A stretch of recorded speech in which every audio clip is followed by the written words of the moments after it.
Hey, good afternoon and thanks for joining us right here on Midday Kentucky. Elise has decided to stop by today. Hey, guys. How are you, Elise? Not too bad, how are you? We are fantastic. Eric, of course, is in the booth. Our producer has So we're got all the day here. off. He's having a long weekend. Team effort It's a today. team effort. Everyone's. It's Friday. We're ready for the weekend. Everyone needed yes. a time out for their thing. Yeah. So thanks for joining us at the table. No problem. It's been a while. It has been. It's been a while. Yeah. Okay, so look, I don't know. Are you the eldest? I am the oldest. You're so the I like this eldest? story. I'm a twin. You're a twin. Yes. But I'm 2 minutes younger, but I have an argument for the case that you really can't consider me a middle or youngest child just because my brother and I both grew up together. okay. So we have the same life I got you. experiences. So Okay. before you jump into that, I'm not technically the youngest. There's a reason. Well, I am. Let me think. Fourth child. Oh, okay. Okay. I have two older brothers, an older sister, then myself, a younger. I love younger how you had to sister and a think how younger. many I know. siblings. Well, what happens when you Well, come give from me a a big moment. family? My mother has 14 brothers and sisters, so I've got Wow. something like 60 first cousins. And Oh, wow. It's I have insane. 2 cousins. Absolutely crazy. Well, here's the story for you. If you're the middle child or the youngest, this won't be easy to read. Apparently, research has found that the firstborn children are likely to be more intelligent than their actual siblings.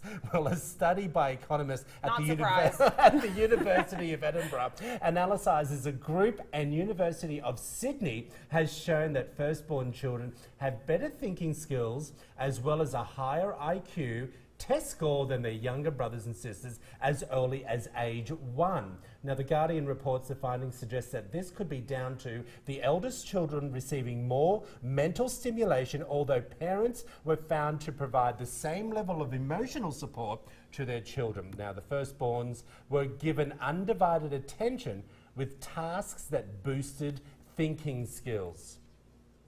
I'm opening it up. Well, you heard my because- argument. Well, there is a lot of conversation out there that, you know, parents do more for their first child. I think Okay, that's because true. it's the first child. And what there's also, I think, more rules and more restrictions. There are things that my younger siblings got away with that I would have never been able to do. I think I had a more structured upbringing. And I think that's normally than how my it is for the siblings. firstborn, just because I mean, it's the first kid. They're not really sure what to do, so they're a little more strict with everything, and then become a little more relaxed with the younger kids. But yeah, I always thought it was the younger kids who were maybe a little more spoiled and kind of got everything. So But does that mean they have a lower IQ, do you think? I don't think so. No, but I wouldn't think there are some really so. good qualities there too, because I've seen similar studies that cite similar facts with age range, but that's why they say middle or younger children get along with people better, or they're more easygoing, or go with the flow. So I think. Well, I I'm don't know. totally in the middle, and that You're statement's not far going from with the Troy flow. Thompson. You are not going with the flow. No, but I You're look like at a it. single child. That's what you're I, reminding me of. you know what? You have I single often child feel like syndrome. that. All my brothers and sisters have like dark hair from an Italian Okay. family. I'm blue hair, blue eyes, blonde hair. Aw. It's complete. I feel like I was the milkman's son. Let me tell you. But here is what I'm thinking. Have you never heard that saying? No. before? Oh, okay. Here's something that I often think about. I don't necessarily think that they're lazier, okay, Oh, I or don't think less so, no. intelligent. I think the last born, like, and let me use my little brother as an example, I think he feels that the world owes him more of a living because he just gets away with so much. So maybe just Okay. different perceptions. Different perception. Yeah, I don't think okay. he's less intelligent. I just feel that my parents were like, "You're the sixth kid. Do whatever you want. Yeah, Right, here's right, some right. money. Yeah, I agree. Yeah, we'll pick this up for you." They just expect a little bit more because Yeah. it's just the way it It's is. just the way the it is, parents are yeah. done by Yeah. the last child. What? You know? Yeah, I mean, I think I agree with that, but Yeah. I don't think parents get like lazy or lax. But I think with your first child, you're paranoid. You want to do everything Yeah. right, and then you realize, all right, I We're don't have okay, to we do can all do that. this, They're going to yeah. be okay. And I think you're competing with. yeah, I don't know, but the- I do think the oldest child is the most intelligent. Obviously, I do agree with this study. Okay. Well, speaking of intelligence, I want to talk to you a little bit about something that you're the queen of, Photoshop. You don't let we me do take a picture love of you Photoshop. without your approval. And Well, then I do get you conscious do of something these on your photos, phone. and we like to look at apps. But we bring this up because Vogue's latest cover, this is coming out in March, they say it's supposed to celebrate diversity, But social media is now criticizing the magazine, saying they're claiming they photoshopped Ashley Graham. So this was a big deal that they were Which going to one's put. Ashley? Yeah, see, so she's the plus size model. It's always making waves, but you can see she looks just like Kendall Jenner. Well, Gigi. hold on, I'm trying to work out which okay, one so she which is. one is she? I have no idea. I'm not sure either. She is second in from the left, which they all look gorgeous. However, Ashley Graham does look a little photoshopped, and they're saying in March is supposed to be, quote, no norm is the new norm. They're saying they're embracing different body types and, races, everything, but, Ashley Graham doesn't look like her plus size modeling if she's a pictures in plus this. size model, that's a problem. So I think, where does photoshopping kind of cross the line? And what do you guys think? I is think they've okay? crossed the line here. But yeah, I think that this then ingrains in other people's minds to do things like that. Like we all are on our little apps where, it'll make my skin look a little better. It'll make, we want to do those things. And I think it's because these things are out there in the media where I love Ashley Graham, and she's always She's got out long there arms. posting photos saying it's okay to have a little cellulite, or just love yourself the way you are.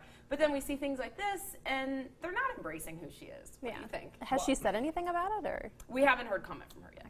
Well, I can't still get past the fact that they think she's a plus size model. Oh yeah, I Right, mean she's like- what? I think she said an 8 or a 10. Like she's Why in do they- shape woman, but So what is but a- those girls are size zeros, and she's looking the Well, same. we'll get our interns to find out what is considered a plus size model nowadays with actual size, and we'll get back to you later on in the show about it. But I do think it's strange that if they feel that's showing diversity on the cover Yeah, of Vogue. it's not. It's not. No. Yes, I Showing the understand norm. there's different races there, Yeah, but they but- all look 16. They're all stick thin. Why not show different age groups of women in different races as well? That's what I call yeah, I'd love to diversity. see different ages and different body types as well. Yeah, That'd I think be nice. it's Yeah. a little crazy, and I know we do talk about, photoshopping. And look, I have a joke with you about it. We have a laugh that don't take the photo of Katie until she photoshops. And You it's know, not Photoshop. It's and the thing is we do have fun with it, and we can make fun of ourselves. But here's the thing: you have to be comfortable with who you are. Exactly. Okay, and if you don't like the way you look, you can always tune into Midday Kentucky, because we've got a million reasons on what you can have done. We can put you on a diet, we can have stomach ballooning, we can do Botox. We you got name it. eyebrows We got coming it. up, we've got it everything all. today. Let me tell you. Okay, so just tune in. Hey, I want to talk to you a little bit about college students and the debt that they're in, and something that you told me was quite startling, that there's a lot that are homeless, and let's delve into that for a Yeah, I moment, was reading an Elise. article that was just showing that there was a young girl who wanted to go to college, and she was living in a shelter and had to find somewhere safer to live just so she could go to school. But I mean, you know how much college costs. A lot of people, I have a lot of friends who Yeah. have gone out of school with $30 to $60, even more, $1,000 in debt, and it's just becoming a problem. And there's nothing you can really. How do you avoid it? I mean, that's the Okay. biggest question. Well, here's the thing. I know it costs a lot of money for you to go to university and get those degrees and what you need to do, okay? And I know as a meteorologist, it's expensive for you to become a is. meteorologist. As a journalist, it's expensive. I look at it like this. I don't believe that you need a college education nowadays, because you come out of university or college, as it is here, with an enormous amount of debt, maybe going to earn $30,000 or $35,000 a year. Now, when you had finished college, I had already opened my second salon in Australia. I was in business, I was getting it done. I didn't have a college degree. I also didn't finish school. Okay, now I'm not saying that's the norm for everyone, but I think it's something really serious that parents should take heed and not pressure their children to go into university or go into college. Let them get a trade if that's what they want. And I think you're right. Nowadays, it's not necessarily that you need to go to college. I mean, No. trade schools are good too, but I mean, you could probably easily find a job without a college degree. And Because a I- lot of college students are finding it hard, even with a degree, And to it's find tough. a job. Yes, it's really very tough, Elise. Because go on, sorry. I would like to see more kids in high school shown trades that they could do, but I would also like to see more state assistance for college. I lived in Georgia for a short time, and they had state schools incentivized, and this was funded through the lottery, where you could go to the state school tuition free if you kept above a certain GPA. I think it was 3.0 or something like that. So you could get a college degree for free. You still had to pay for your food and things like that, but you could go to college if you had a certain degree or grade point average in high school, and if you maintained that in college, that was funded through the lottery. And it's just the state school there, but I would like to see more states adopting That's something really like good. that, where Yeah, it is. kids have the option, but incentivize it. I don't believe people should be Exactly. getting handouts at all, but if you have a good grade point average in high school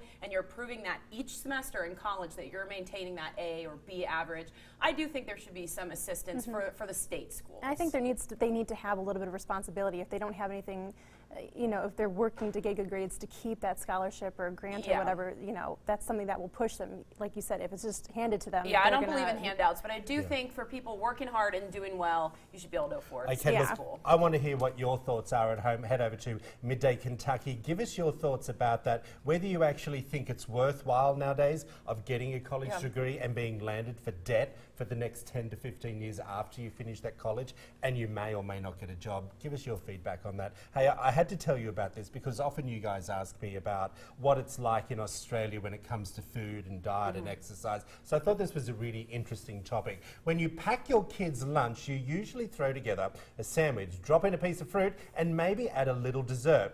Well, actually, get out of bed without you having to beg, okay? This is what the desserts are all about. Not a sin, right? Well, according to one Australian teacher, this horrifying act of negligent parenting is worth sending home a warning marked with a sad face on top in case there's any question as to how you should feel upon delivery. Now, here's the deal. In Australia, a mum sent her 3-year-old to kindergarten with a slice of chocolate cake in the lunch bag. Unfortunately, a slice of this kind falls within the school's red food category, which encompasses unhealthy foods that may contain excess energy, saturated fats, added sugars and or salt. Now, the list also includes sodas and deep fried foods and is part of a full set of nutritional guidelines that all schools follow, of course, from my hometown, Australia. Here's the thing. I get that, sometimes having a bit of, cake in your lunchbox, it's really no big deal. Australia has been very strict with what we have in the canteens. And this is a conversation. What did you have at school in your canteen? Is that the cafeteria? Oh, sorry, the cafeteria. Yeah, sorry. Well, I have to say, even into elementary school, there were not really healthy options. My parents would Yeah. usually send me with my lunch, but even just in 6th grade and middle school, there was pizza every day you could pick. And these really unhealthy foods. I kind of wonder about this, though. Do you think I the don't teacher have stepped kids. out of line? I don't have kids, but I do think that it's up to the parents what they want to feed their Okay. children. I don't think anyone else can But I judge guess them the for crux that. of this story was it was in the guidelines of the school. Well, if it was in the guidelines. and the teacher sent the note back home to the Was mother this the saying, first offense, or this had was been the happening? first. Hey, See, listen, that's, I think, a little Australia, we don't ridiculous. take any nonsense. I don't know. I guess if it's in the guidelines, you can't then complain. But if they were repeatedly doing this, like 5 days in a row, he's got a piece of cake.